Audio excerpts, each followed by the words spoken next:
So if you take a look at our own evolution, Marvell's own evolution in Vietnam, when I joined Marvell in 2019, we were about close to 100 engineers, maybe 90 to 100, right, in Ho Chi Minh City. We were doing a lot of storage chips, HDD and flash chips. Today we are sitting at 2025.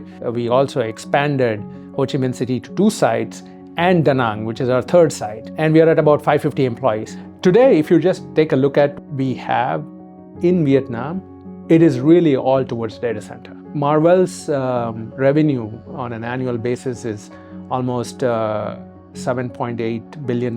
This data center is 70% of that revenue. So it's a big portion of Marvell's revenue. And when I talk to you about the 550 employees that we have today, they're all working predominantly to enable the data center business and its growth. Policies like grid stability, energy is very important for for data centers which have megawatts of power or gigawatts of power required. As you can see, you have heard that you need to sometimes submerge the data center in liquid cooling and all kinds of stuff, because energy is an important aspect of building large data center. The main to the land, all these become important, right? So it is much more than building chips. And then you can even attract investments for manufacturing, whether it is across the supply chain of the semiconductor ecosystem, especially given that Vietnam has close proximity to the semiconductor supply chain. It has a huge burgeoning young population that is at the forefront of taking advantage of this one. So it is not only regulatory policy on building, construction, energy, but also academia and industry to support this activity.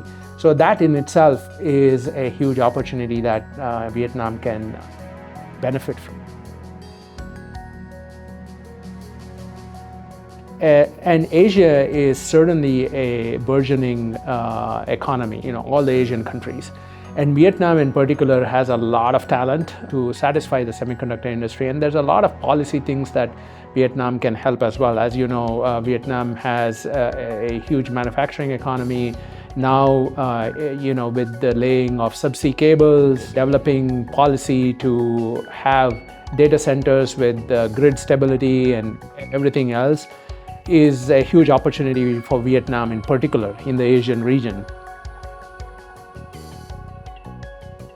So I think that with the semiconductor industry talent that we have, that Vietnam's universities and the growth that ourselves as Marvell we have seen, it's a great opportunity for Vietnam to succeed in the AI data center space. We feel Vietnam's large talent pool can help accelerate our data center strategy from a human capital and innovation perspective. So our focus definitely is on investing in data center growth, especially in Vietnam, to lead to the development of all the chips that we ship out of Marvell